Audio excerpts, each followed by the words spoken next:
Hi everyone, and again, welcome back sa ating video tutorial.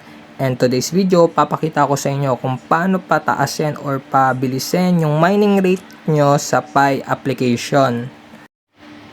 Dito, tingnan muna natin kung ilan na nga ba yung invite natin. Ayan, as you can see, meron akong 17 invites, and then after 3 days, mawawala na yung bonus point dahil sa boosting ng mga invites natin.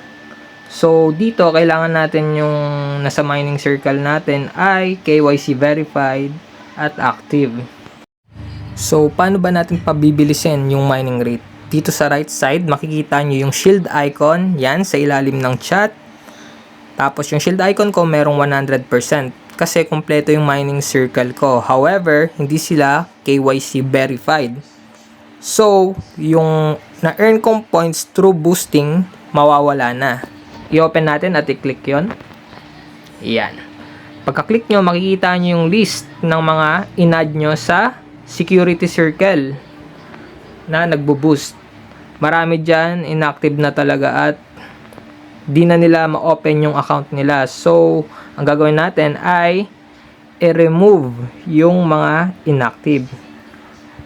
Just in case in the future gusto nilang maging active ulit, verify, pwede nyo naman sila ulit i-add through their phone number. Pero sa ngayon, kailangan natin silang i-remove dahil yung mining rate natin ay di na ganun kabilis. Yan. Click natin sa Rafael and then click nyo lang yung remove. And then press delete. At ngayon, na-delete na nga siya.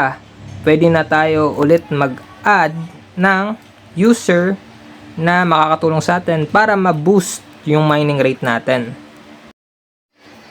Dito nga, i-click nyo lang yung add an existing Pi user. Yan.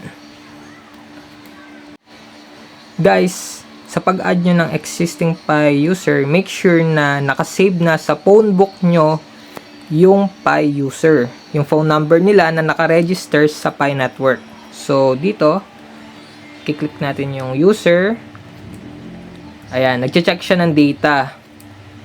Chine-check niya kung meron ng Pi yung user. Hintayin lang natin. As you can see, ang result na nakuha natin ay di pa raw Pi user yung ina-add natin. Even though member na siya. Ang gagawin lang natin ay ibalik doon sa page wherein nag-a-add tayo. I-click lang natin ulit yung add an existing Pi user. And then, isa-search lang natin ulit yung contact na i-add natin. Ayan, checking data ulit siya.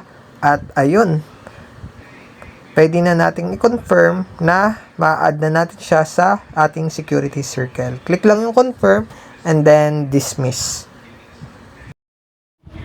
At ganun lang po mag-add ng Pi user sa ating security circle para ma-boost ang ating mining rate.